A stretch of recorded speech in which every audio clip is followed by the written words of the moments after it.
Want to Grow. This is session 1, and we are thrilled to have you here. This session is offered by some of the members of the North Carolina DPI EL support team.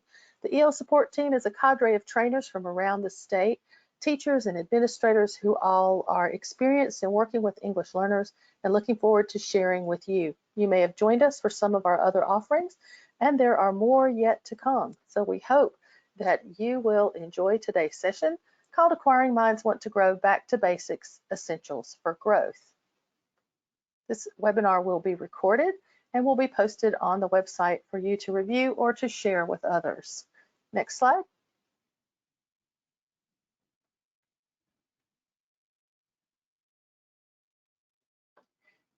Each of you has a control panel that should look something like this. On the control panel, there are a number of things that you can do. One of the things many people have trouble with is their audio. If you happen to have trouble with the audio, one thing you can do is unplug your headset and plug it back in. You can also toggle between computer audio to phone call and then back to computer audio, and often that will reset.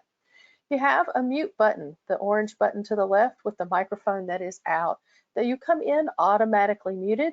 There may be opportunities through the webinar where you might need to be unmuted or want to share something if time allows, and we ask that you type in the question box to let us know. But most of our interaction will be done through the question box and the Padlet. Many of you have already found your hand icon in the orange square there.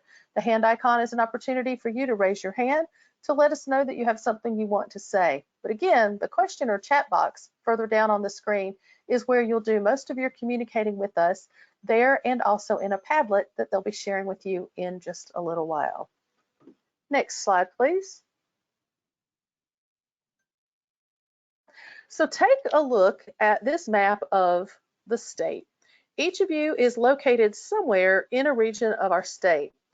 Take a look at where you are, because we're going to do a quick poll, and that poll is going to ask you where you're located in the state. So are you in the Northwest? Are you in the Northeast? Take one more second, check out the map, find where you are, and then we'll go to our first poll. Next slide.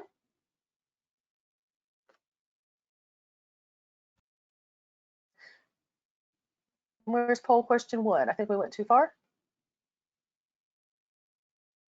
There we go. Poll question 1. We want to know where you are joining us from today. So remember from the map, Northeast, Southeast, etc. And I'm going to launch the first poll. You should see the poll on your screen. Maybe, maybe not. You should see the poll on your screen now. And all you have to do is click on the screen on the correct button. We've been having people from South Carolina join us and from other places as well. So we've added that other as a place for you to share where you're joining us from. Awesome, 70% of you have already voted. You are masters of this already. We'll give it a few more seconds, see if we can get close to 100% voting before we see who we have with us today. Awesome, take just about 5 more seconds. And I'm going to close that poll and share it with you. So you can see that we have pretty even representation from 3 of our 4 sections here, with Northwest and Western, a few less, but you know, it's a beautiful day outside. So we appreciate people from all over the state. It looks like nobody's joined us from South Carolina today, but once you have the archive, feel free to share this with other people. If we go to the next slide, we'll quickly do poll number 2. What is your position? Are you a content teacher? Are you an administrator? I'm going to launch that poll so that you can answer that as well. It's important for us to know who's with us. Great, numbers are coming in. You guys are quick. Thank you. We want to make sure our presenters have lots of time to share the important information. Take about 10 more seconds. If you clicked other, feel free to type in the chat box what that other is. We won't take time to read them out loud right now, but we'll have that as a record to look back and see who was with us today. About 5 more seconds.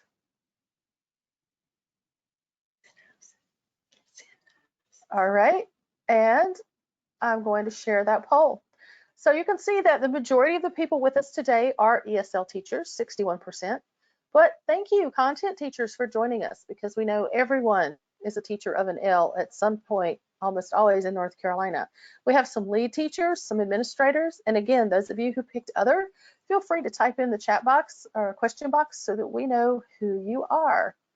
All right, next slide. Our next poll, what subject do you teach? You have a number of different options to pick from there. Let me launch that poll. So we know some of you are content teachers, so we look forward to seeing what content that is. Again, if you choose other, feel free to type in the chat box, question box, so that we know what that other is.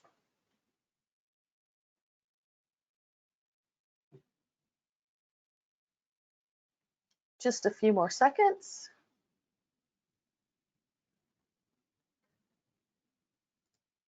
And let's take a look.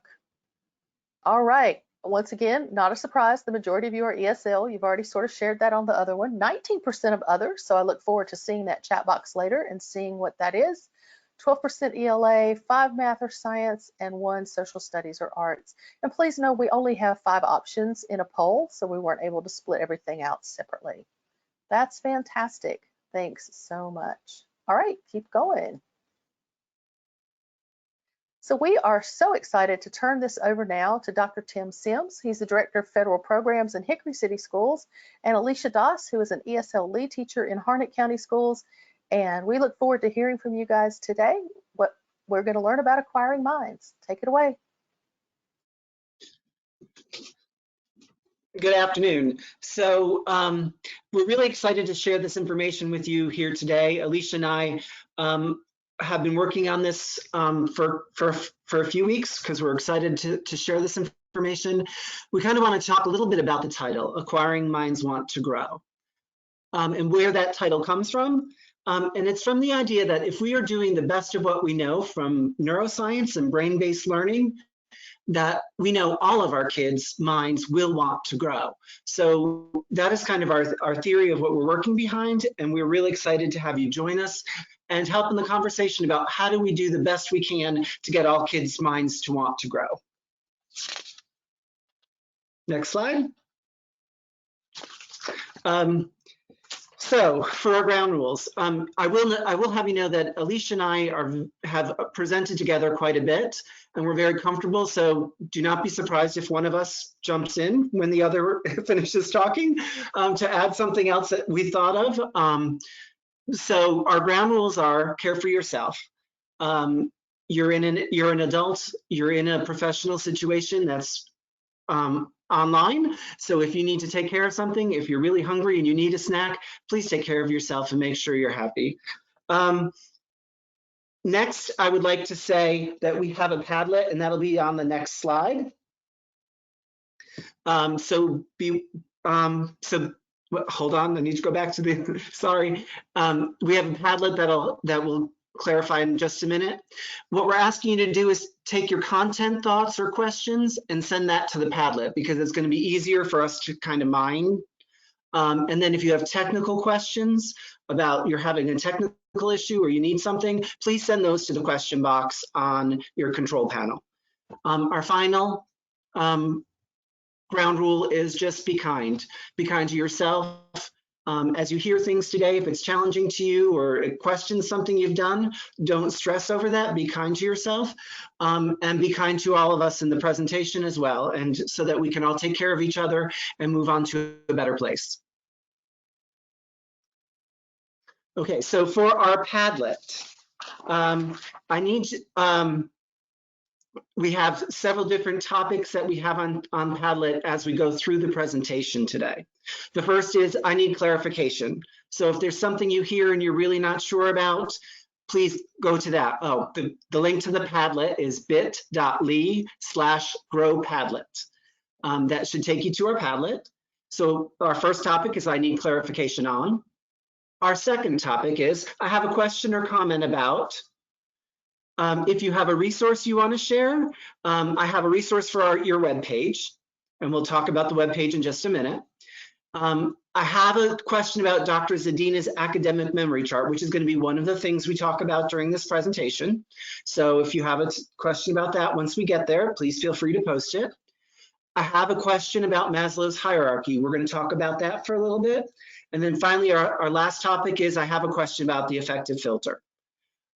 So again, the second question is kind of a catch-all for anything, but I want you to know that those are kind of the big topics we're going to cover today, and that we're going to the Padlet if you have questions specifically, because we are very thankful to have Ivana Manthrower-Anderson and Kristen Mills helping us today. We have currently over 200 participants, and so they're helping us try to communicate and respond to people's needs, because that's really important to us. But also to keep the webinar moving. Next page. Okay, so that was you've heard kind of our overall themes about what we're going to hit, but this is our hidden agenda. First, we want you to relax, release, and rejuvenate. We know the last couple of months have been really stressful for everybody. And so we want you to take a deep breath and know that we're here to take care of you. We're here to be your therapist and try to work through any questions or problems that we can support you with. But we want you to catch your breath and be able to, I want you to be able to catch your breath and be able to take a minute and take care of yourself and take care of yourself professionally. Get yourself grounded, take some deep breaths, and know that we're here to kind of relax, release, and rejuvenate. We also have another hidden agenda. If you've been to any of our presentations in person, we always do door prizes. Sadly, it's not going to be like the door prizes we do when we do it in person, because we have to do virtual door prizes and they have to be socially distant. But we will practice good social distancing, and we have some door prizes for you by the end of the presentation today. Okay, so one of the things when you registered for this webinar, we asked you to tell us what you wanted, because it's always important for us when we present to be meeting adult needs. And so we asked you to tell us what you wanted. So we went through all those registration forms, and these are the big ideas that kind of came up. You wanted research on best practice and on brains. You wanted strategies to implement for your students. You wanted some information or ideas. Several of you wanted brain information. Several specifically spoke to EL strategies. And then finally, you wanted support. And that's our big reason for being here, is to make you feel supported in what you do. And so we're going to talk about that as we go through the presentation this afternoon. We are doing a concerted effort to investigate and support the implementation. So please use the Padlet, because that's going to help us informing our presentations for the next 3 weeks. And over to Alicia. Okay, thanks, Tim. And we're so excited, a little bit nervous, not used to this virtual thing. We would much rather be in a room with you guys, you know, seeing all of your smiling faces. But we're going to just get right to it.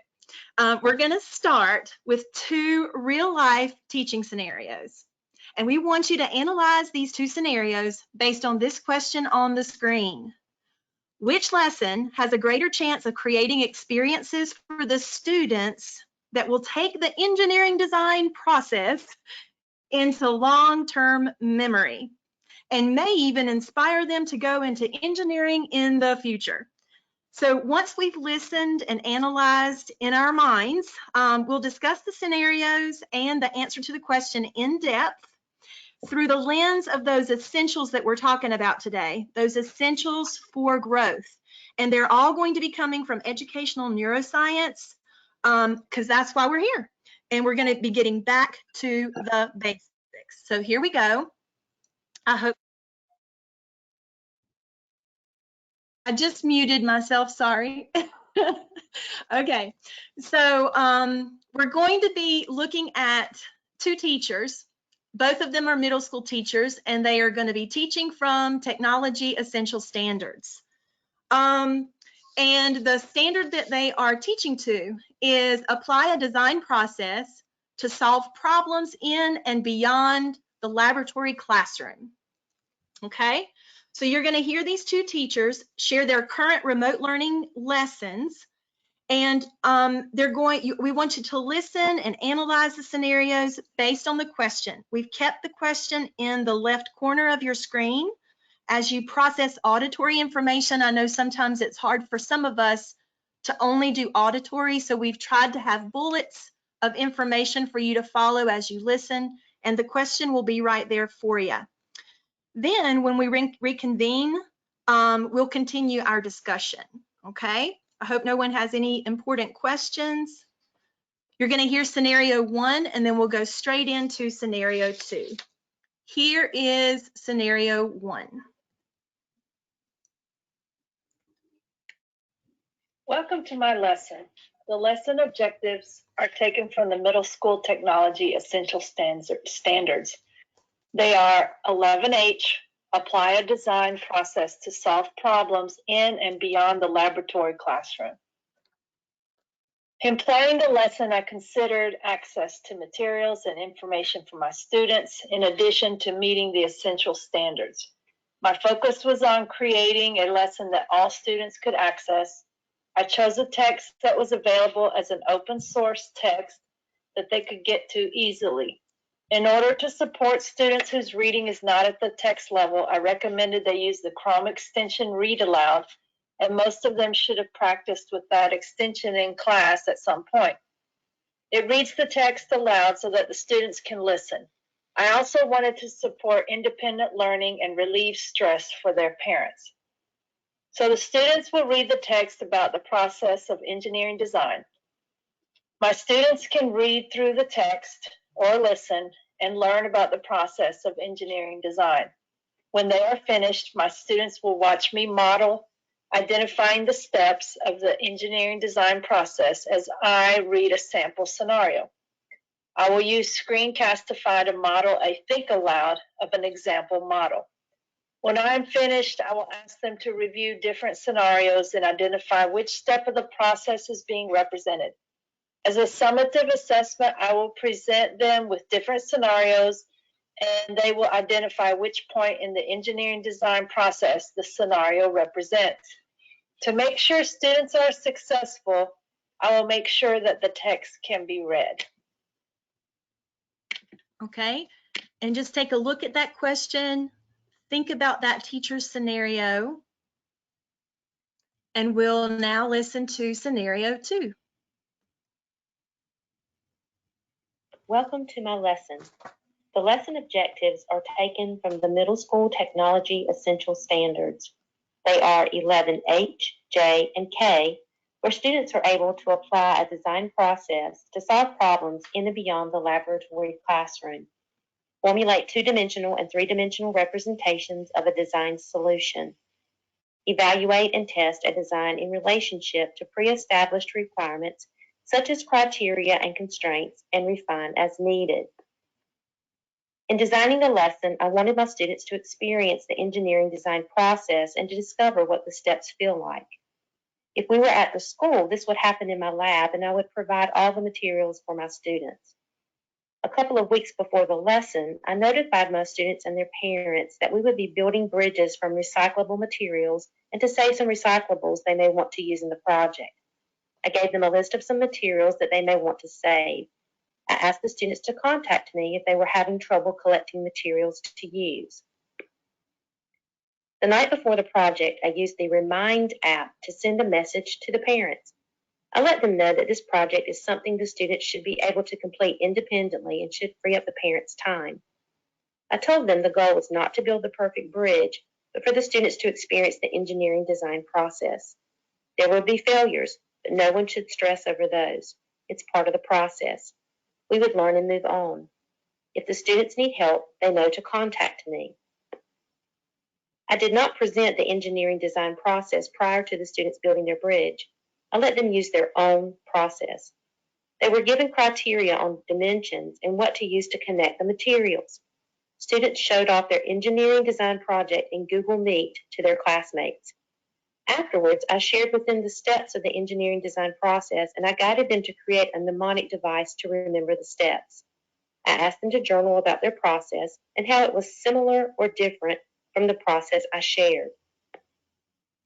I created quick surveys for the students to complete before, during, and after the project using key concepts and vocabulary throughout. The surveys hold them accountable and allow them to think, apply, and rehearse the key concepts and skills, and lets me check in on their progress.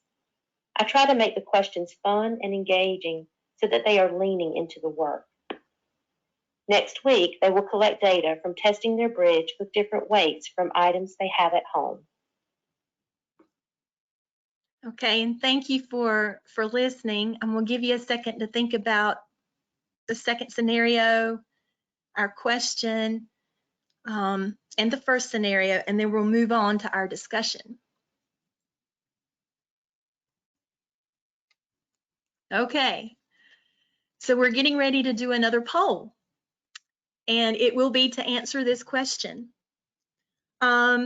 Which lesson has a greater chance of creating experiences for the students that will take the engineering design process into long-term memory and may even inspire them to go into the engineering field or into engineering in the future? I'm going to turn it over to Kristen or Ivana for the poll. All right, the poll has been launched.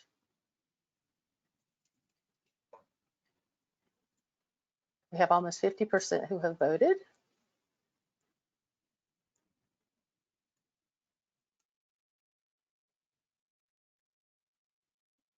We're up to almost 70%. So think about the first scenario, the second scenario, and long-term memory. I'm going to give it about 10 more seconds. Some people are having trouble actually getting the screen to allow them to enter their answers. So there are a number who are answering in the question box as well. All right, I'm going to close the poll and share. We have several answers in the question box. So before we look at those numbers, I would say 1, 2, 3, 4, 6 of the ones in the question box said scenario 2 and 1 said scenario 1. So the question box came out very similar to what you're seeing on your screen. You want to talk about that, Alicia? Absolutely.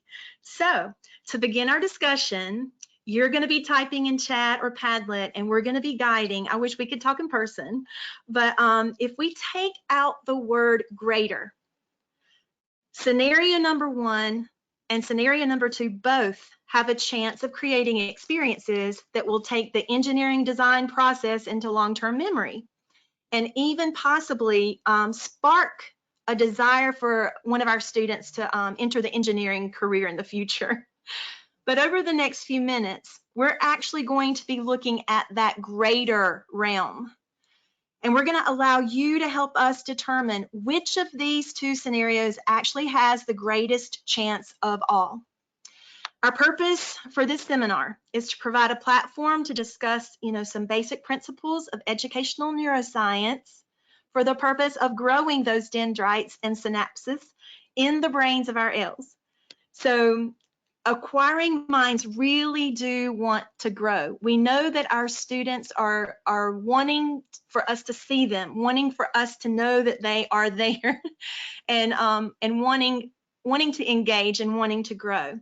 So our focus, Tim and I decided, was going to be on encoding and the power of acquisition, because for me, it's a passion. I've been doing I guess you would say action research on encoding practices and acquisition for a long time, and Tim has been sharing that joy with me. So basically, here's the big reveal. Encoding is simply the experiences. It's the experiences and the actions that allow students to acquire, that allow them to acquire language, skills, concepts, and knowledge. Encoding the actions and experiences into long-term memory, which for our purposes today, we're going to be calling acquisition, because in the second language realm, we're all about acquisition, not just learning a language like we might have in high school, but acquiring it for life. So we're now going to analyze our two scenarios together, and we're going to ultimately answer that poll question through the lens of neuroscience. Do I have any questions or need to stop at any point, Ivana or Kristen? You're getting lots of comments on the Padlet. with people adding questions or comments about what was just discussed. Do you want to pause and look at any of those? Or you want to hold off? Absolutely. Let's take a look at one so that this is a two-way dialogue. So one of the scenarios, it says scenario 2 will create a good experience. Struggling and solving problems is really good for the students. Students having fun with help, with memory, but doesn't long-term memory need to be based on doing something for so many days so it moves from working to short-term or long-term? So there's a wonder for you. Yay, I hope the next slide will answer that question. We might have time for just one more if it's quick. I like the way this one's worded. I voted number 2 and I don't think I'm wrong, but I have a couple of concerns. If students are trying without a model at first, especially L's, they feel they don't have the info they need to succeed and give up. Also, if students skip steps in the process but it worked, would they carry that omission forward? And before you finish, I do just want to say someone posted that they cannot see the chat. If you type something in the question box, only the organizers can see it. That's why we're using the Padlet, so that you can see what everyone else is typing. So if you want to share something and you want to see what other people are typing, please type in the Padlet. And Kristen, I'm wondering if you can add a second column for the I have questions or comments about, oh, you did it already. So there's 2 columns with the same thing, so it's not so long for us to try to monitor it. All right, thanks. I would like to point out, because I've seen a couple of questions, the bit.ly for the Padlet is at the bottom right-hand corner of the slide, and the bit.ly for the presentation or for our website, which has our presentation, is on the bottom left-hand corner. So you see those. Thank you, Tim. And I would like to address the last question. Teacher 2, she did address their mistakes, and we're going to be looking at what Dr. Janet Zadina says, not what Tim says, not what Alicia says or Yvonne or Kristen, but what Dr. Janet Zadina says about both scenarios. But you guys are going to be the judge, not us. We're going to give you the information, and you make that final decision. I do think I know what Dr. Zadina would say, but it doesn't mean, it doesn't mean that it's accurate. And remember from the very beginning, because memory and encoding could be controlled just by the student. And so any student could take any lesson and encode for long term, depending on their interest. Also, they could be motivated to become an engineer from a sentence out of a textbook, so we can't predict those kinds of things. So I'm going to guide our thinking in one particular way. And I just want you to know, today's presentation is about getting back to the basics and looking at what Tim and I believe are the essentials. It doesn't mean it's right, it just means it's our belief system. And one of our essentials that we actually use in the best practices training at the state level is Dr. Janet Zadina's work. And we're going to be using her work as pretty much a foundational piece over the next 4 sessions, or this session and the next 3. And so everything that I share on the next few slides it's coming straight from her article and the book. And we just wanted you to know that. The images are linked, and we also have these resources on our website. So now let's dig in. I'm excited. Okay. The 2 words at the top were supposed to fly in, so pretend like you don't see them right now, and we'll get to those in just a second. It's okay. Maybe this has aroused you. That's a good thing. All right. So a specific essential that we're going to be using as a foundation is this chart. And it's the process that actually one of the participants described in their question. It is about taking information from your senses, getting it into your working memory, encoding that process, and hopefully storing it into long-term memory. We're not going to get real technical. We're going to make this simple, and we're going to make this applicable for classroom teachers and ESL teachers and anyone who is working with our students. But it's basically the science of memory, encoding, storing, and retrieving information. So Dr. Zadina's model and all of the understandings of encoding and acquisition will be the ones that we go to for the webinar series. Her book and the article will be at the heart. So let's look at those 2 scenarios through this particular lens. Here, Dr. Zadina teaches us the essentials. Again, you can look from the top to the bottom. If we look at the output, we see that when something is stored in long-term memory, it can be used in real life and on test taking. So I'm going to impose on her chart, and for our purposes, we're going to consider the encoding process, our encoding that we've been talking about, okay? Dr. Sadina says that there are 6 steps that teachers can provide or that students can use themselves that can encode information into long-term memory. And for our purposes, we're going to call that acquisition. So let's take a look at those 6 descriptors surrounding the encoding. In each lesson, scenario 1 and scenario 2, there was definitely some of these happening, okay? I wish that I could get you to mention a few, but I'm going to try to guide us through a couple of those examples. And maybe the students themselves were even creating mnemonic devices to help them remember some of the steps or key concepts during the lesson. And maybe the teacher was just completely unaware of that. Maybe there was even an association or a connection when a student read the text or heard it read in scenario 1. And maybe that triggered their love of engineering, and maybe they eventually, become a great engineer in the future. But which teacher, looking at those 6 descriptors around the word encoding, which teacher created a lesson that intentionally provided these 6 ingredients for the encoding to take place, for engineering design to go into long-term memory and spark that desire? Do we have any comments coming in that you feel would be beneficial to share before I move on, Ivana or Kristen? I think we still have a lot of people thinking, and I'm hearing great thoughts like, scenario 1 and scenario 2 may need to be combined.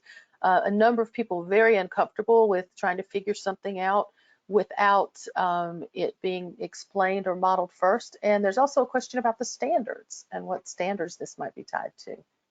Okay, and the standards, what we'll try to do is put those up on our webpage as well. It's the, I don't want to go back to the slide, but it's, and maybe Tim could read that, I'm not sure, but it's the Middle School Technology Essential Standards. And it is applying the process of the engineering process. And the standards were also mentioned in the scenario, so you could also go back and listen to those. They were way above my head. I mean, for middle school, it was pretty amazing. All right, so we're going to keep going.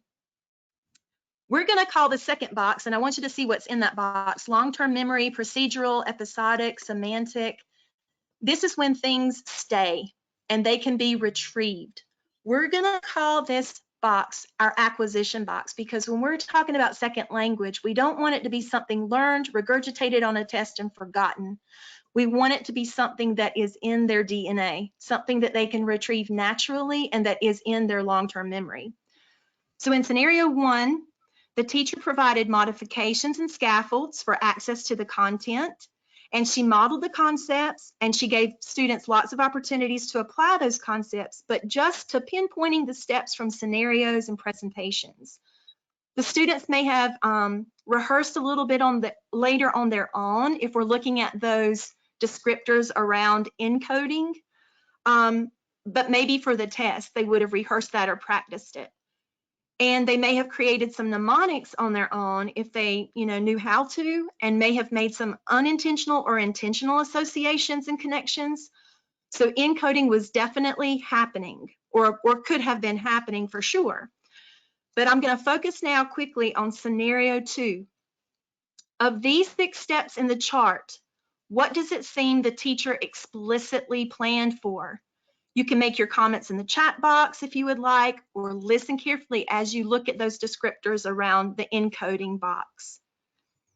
In scenario 2, in scenario 2, the teacher set up many opportunities for the students to repeat and rehearse key concepts and skills, and it was in real life context. I know a lot of you are nervous about it being open in the very beginning, but she made them very, she created a comfortable environment for their mistakes to be made.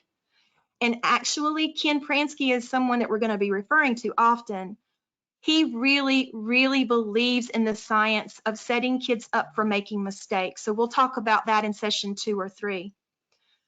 But the students were allowed to make associations and connections from their own experiences and thinking. The teacher intentionally grouped information in chunks, and she allowed the students to reformat, I'm using keywords, reformat that information in various ways. The students were more likely to lean into their work and pay attention. Maybe in the first lesson, they're not into reading. They don't have a good attention span for hearing something read aloud. But this teacher made it hands-on. And they also felt that learning was important and that their process mattered because their process came first. They're using existing neural networks to make the bridges and even choose the materials, why they chose certain materials. There's a lot of higher order thinking going on. And next week, they're even going to be texting their bridges. It's a real life experience, and the emotions surrounding their mistakes, their successes, the comparing and contrasting of their process to the academic process, all of those emotions were activated. And what science believes and has proven is that the teacher was actually creating neural connections. And those neural connections are going to hold that information into long-term memory and make them more naturally retrievable, okay? So the information in scenario 2, according to science, is probably going to be remembered not only for the test, but also for life, and possibly, you know, trigger someone to even become an engineer. So I'm just going to talk a couple of more seconds through the slide to hold us into place. I know webinars are so difficult because there's a lot of talk on our side, but we believe, Tim and I believe, that according to Janet Zadina, the teacher in scenario 2 intentionally planned a lesson that would access the students' multiple pathways of memory. And it allowed the students, according to Janet Zadina, we're going to take a look in her book, those multiple pathways we're going to be describing to you, the multiple pathways of memory. This teacher actually accessed quite a few of those intentionally. And the other teacher, she probably accessed them, but maybe less intentionally. From the article, we learned that Janet Zadina says, what you fire, you wire, okay? And we believe that through scenario 2, the students are firing that engineering process with a lot of emotions, mistakes, comparison, contrasting, some mnemonic devices until they were actually wired. And she states in her article that the teacher created what neuroscience says is making things easy. In her article, she compares it to the hard way or the easy way. And we're going to talk more about that later. But the 2 words at the top are what not Ivana, but Dr. Zadina would say really hits the nail on the head. In scenario 2, the students were aroused. They were engaged, and mistakes arouse kids too, and they create memories. Even if it's a bad feeling, with a teacher there to comfort them, those feelings can be used to transfer the information into long-term memory. So Tim and I believe that the answer to the poll question is both teachers, but that teacher in scenario 2 was planning the lesson more intentionally and explicitly with brain science in mind. Okay, so I'm going to go ahead. I'd like to kind of offer a point of clarification that I think might help some people, because doing the scenarios, having them read, it kind of happens very quickly, but I do think it might relieve some of the stress. What the teacher had students do independently was to build a bridge out of recycled materials. And she told them how they could connect it, and they all had different recyclable materials, so she couldn't necessarily tell them how to do it. They were just to build a bridge and make it to be so big. So I do think that, like, that's where, you know, I think a lot of people are worried that they were to design this bridge that was supposed to meet certain standards, and that really wasn't what she was trying to get them to do. She was trying to get them to design a bridge, and then she brought them back to talk about their experience of how did they go about doing that. Does that help? It might just offer a point of clarification for some people. Absolutely. And there's only so much we could get into a little bit of an audio, but she, let's say that she worked with her ESL teacher and there were a lot of language scaffolds. And let's say that about both teachers. We think that teacher number one worked really hard on that, actually.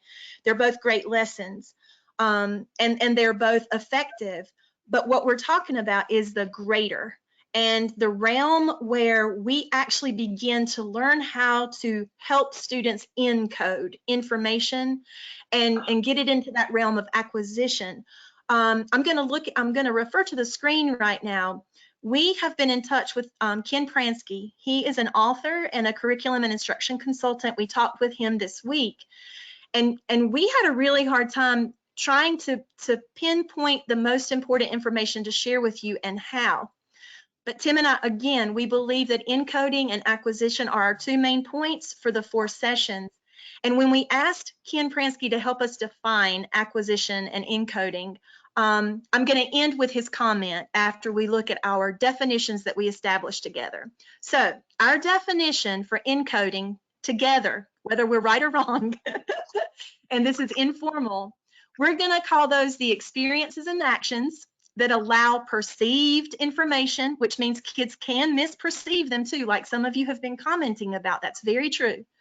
But it allows that perceived information and skills to be converted into something, into a construct that can be stored within the brain and recalled later for long-term memory. We want those encoding processes to be happening in our online classes, in the brains of our students, and in the lessons of our teachers. For our sake, acquisition is not maybe a literal synonym for long-term memory, but it is, because as second language teachers, we know that kids need to acquire language and skills. So our definition is the act of developing skills, language, concepts, and knowledge that are held in long-term memory and are naturally retrievable. And like I like to say, part of their DNA. So when we asked, one of the greatest things we heard Ken Pransky say was the difference between acquired learning and learned learning. Acquired learning is when one develops skills and knowledge, or that one develops skills and knowledge better when engaging in personally motivating and meaningful tasks. And Dr. Zadina would call that engaging and, our favorite word, Tim, you say it. Starts with an A. Arousing. All right, thank you very much. I was going to say and rhymes with mousing, but okay, whatever. And now I'm going to turn it over to Dr. Tim Sims. All right, so I really do appreciate the comments we're seeing on the Padlet, and that really actually helps me kind of see where there might be levels of stress, and that's a good thing. So one of the things we kind of wanted to put as a ground floor to this, but we wanted to get you into the content before we went there, is we wanted to bring everybody back to Maslow's hierarchy of needs. Maslow kind of said that we have our basic needs, which are physical and physiological and safety needs first. Then we have our psychological needs that are social and self-esteem needs before we get to our self-actualization or self-fulfillment needs. And so we really want to kind of ground this about where we are in our current context.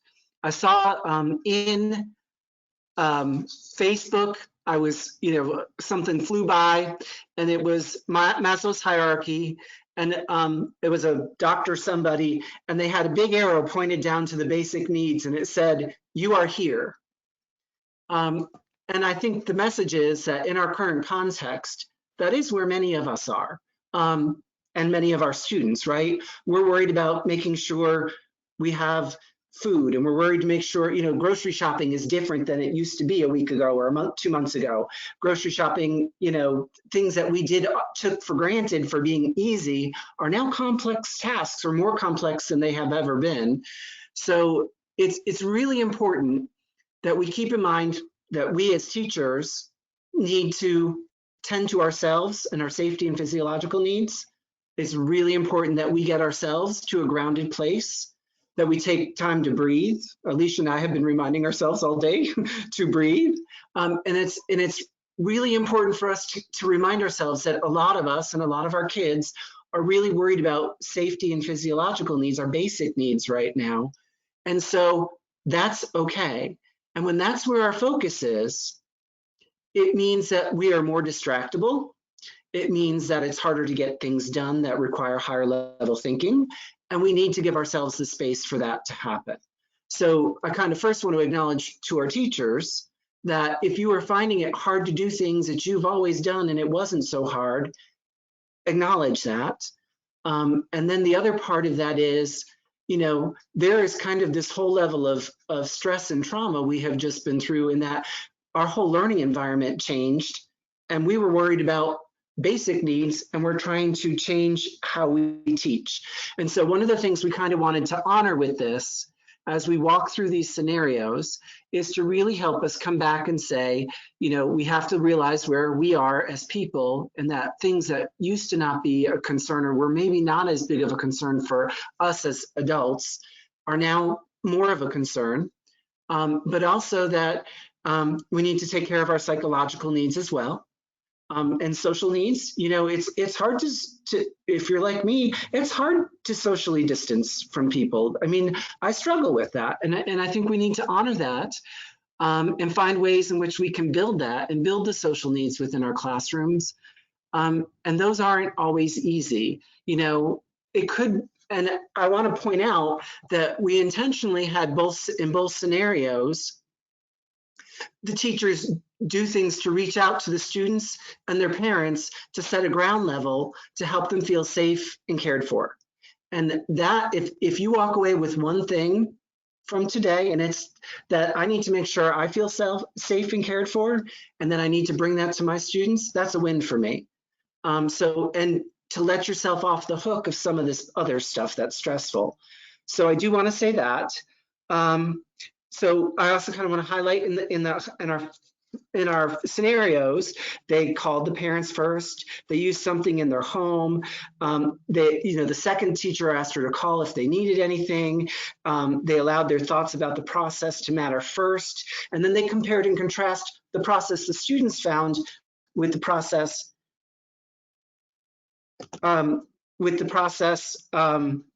Sorry, we have a back chat going to make sure, and I wanted to make sure I wasn't missing something. So I apologize, I got a little distracted. So we want to make sure that, she did comparing and contrasting their ideas to what the academics said, which actually helps kids feel important and feel like their thoughts matter, because there's going to be lots they did that was right. And I also want to kind of go back and say, in both scenarios, it's important that we help kids develop a growth mindset. A lot of people are worried about having the right answer, but it's not about always having the right answer. It's about the journey. And so I think we need to help kids find experiences where they go on the journey and then they find the answer. So I'm just kind of want to say that real quick. And so that's just kind of a refresher that we need to always keep in mind Maslow's hierarchy of needs, especially for ourselves, and be fair and loving to ourselves, and to be that for our students as well. We can go to the next slide. And then I also want to bring back, and I'm really glad because I saw, it's clear I'm in a place with lots of ESL people, because several people on the Padlet mentioned the affective filter. And so it's really important, and you can't put all of this in a 1-hour webinar, but it's really important for those teachers to have developed a low affective filter. For those of you who don't come from that background, the affective filter kind of tells us that when a students are in a warm, respectful, loving environment where they feel safe, they have a strong, they are able to produce language in a more meaningful way, and they're willing to take more risks. Whereas if they're in a scary, non-respectful environment where things are threatening, they are incapable of acquiring and producing language. It becomes much more difficult because their brain physically won't let them. There's chemicals in their brain that prevents those dendrites from connecting, and it really prevents them from being able to learn and acquire language. And I just want to say that Steve Krashen is the one who kind of coined this. And he says there's like a filter in your brain. And if you look at the thin filters, the thin ply, it's going to produce a lot of dark coffee. But the thick filters will produce pretty much, maybe brown water. And so that's the reason we use the images as well. He really believes there's something in the brain that is filtering, and it's that fight or flight. All right, so we'll go on to our next slide. All right, so we kind of wanted to bring a ground floor in this session. So this is kind of where we wanted to start with, and this will kind of be the ground floor we start with. We're not going to stay on this, so if you know somebody who signed up and wasn't able to join us, it is going to be posted so that they can go through and see it. But here's kind of our ground floor. Maslow's hierarchy of needs is provided for, and so that has to happen, and that's kind of a key first, or nothing else goes forward. If kids do not feel safe and their physiological needs are not being met, we're almost dead in the water.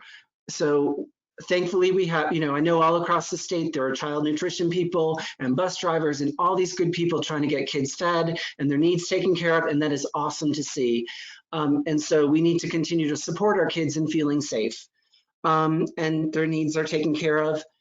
And if that's all you're getting done, that's a great thing to get done. We need to lower their affective filter. We need to find ways to make kids feel comfortable so that they're willing to take risks and so that they're willing to produce language and they're willing to try. We need to really be thinking about what it means to encode for acquisition, the neuroscience behind what we do. And so that is important as well. And then the two big ideas of arousal and engagement. When we create scenarios where kids are aroused and they're inquired, and it builds a sense of what is this all about, and they're trying something and they're engaged in trying to complete a task, it really helps them connect in problem solve and process. Alicia, do you want to add anything to that? I'm sorry, I had to unmute myself. No, I think you're doing a great job. Okay, and then we're going to go into some time for questions, but before we get there, I do not want to forget door prizes. So we promised you virtual, socially distant door prizes because we love you all so much. So we are providing you. Oh wait, that's the wrong bit.ly, isn't it? It is the wrong. We'll change it. It's the number 7 at the end instead of a 4. 7 takes you to DPI's, or 4 takes you to DPI's professional learning opportunities for ELs that are currently being offered, but 7 takes you to our site. So that's being developed, and we're putting resources there. So we also offered for you to share if you had resources you wanted to share or you thought would be great to share. There are lots of things out there, and I just wanted to say, we all need to contribute to the cause because we're all in a new place, and we'll be there for the remainder of the year. So we're asking you to share, and we're going to provide resources and information there. Is the brain? Yeah, go ahead. Is the brain hat there? Yes, the website is actually an extension of the DPI website. And for your door prizes today, it is a brain hat in multiple languages that you can do with what you will. Ivana Manthrower introduced the English one to us. We thought that would be a really great door prize.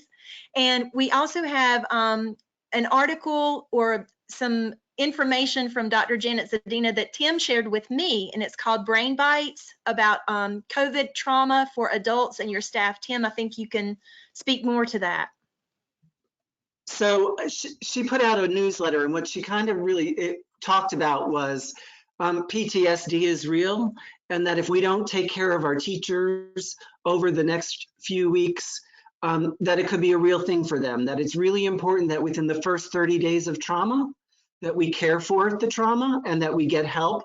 So I would encourage you, I have encouraged my staff. One of the things I've been doing is I send a morning message out to all of my staff every day just to make them feel connected because we're all remote. And I encourage them to do things to take care of themselves. And I also encourage them to do things like, if they're struggling, to reach out to employee assistance or something like that, because this is like, we have to recognize the stress and the trauma that people are going through. If we don't recognize it, then it can become long-term issues. And so I first offer that to our teachers who have been on the front lines, who I love and respect. You have done amazing work. I've never been more proud of my profession, but I want to offer you, please take care of yourselves. And Dr. Zadina gives some great ideas on that. And we wanted you to have these door prizes. Each week we'll be offering more. And this is Ivana jumping in. I realized I didn't introduce myself before. Ivana Manthor Anderson, DPI. One of your other door prizes that lots of people are asking about is a certificate. And the way we have the system set up, your certificate will be emailed to you probably after the last of the series. It will come from DPI in about a week to 2 weeks after the last of the series. So we're pretty sure that we're going to do it after the end and not after each one. But just give us a week or two, and a certificate is another door prize. That's great. And then Ivana, we didn't know if we had time for maybe an open mic or a raised hand, because, and Tim, I'll turn it over to you for closing comments, but we definitely wanted to get in maybe a question or two. The best way might be for us to just read some of them that have stood out for us. I'll tell you, one of the ones that was interesting for me under the affective filter was it said that the only way we're really going to know what's triggering our students is to ask them. And so often that is something that we forget to do, is just ask the students what's going on. I affirm that 100%. Absolutely. And in order for them to share that with us, they need to feel safe and loved and connected, right? So.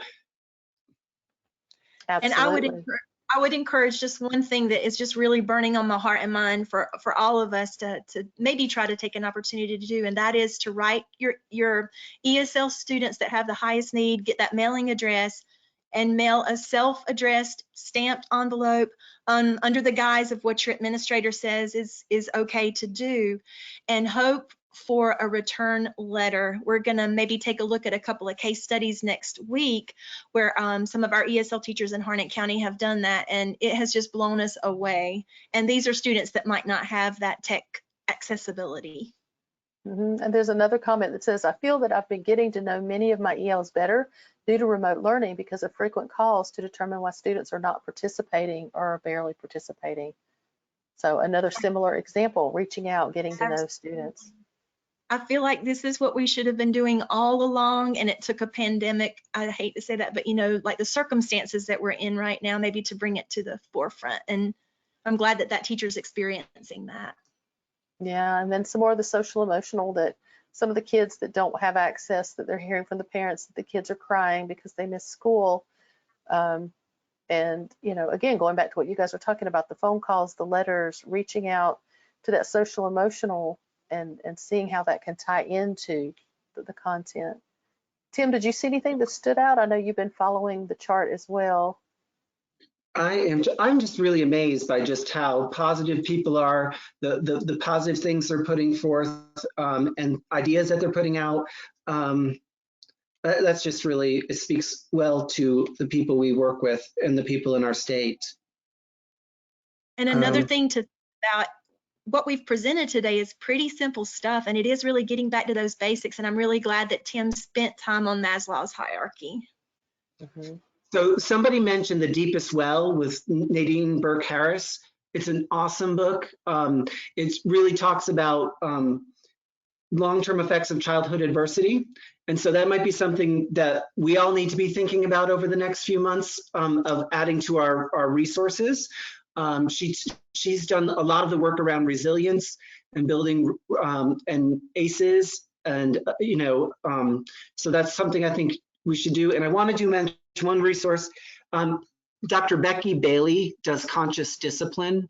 I don't know if you're familiar with it, but she has a lot of her resources, and we'll put up a link. A lot of her stuff is free right now because of COVID and trying to support people, but it's all on social emotional learning and helping ourselves be healthy and safe. So I do want to put that out.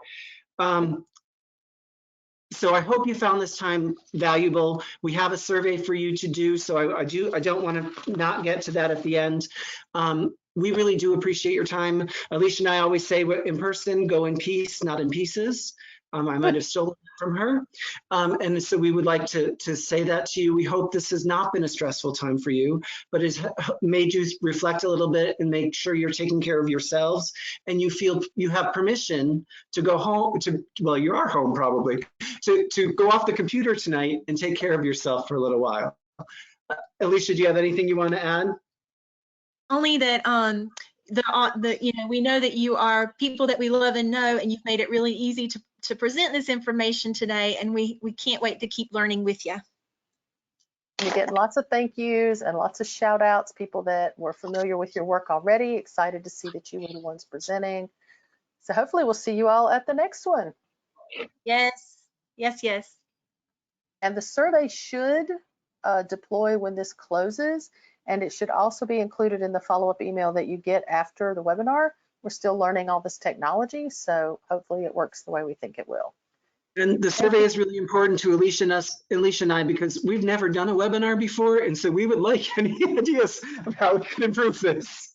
And the most important thing to say is you are going to be guiding our next sessions. Whatever your responses are, we're changing anything that we've already planned, and we're going to meet your needs. Thank you all.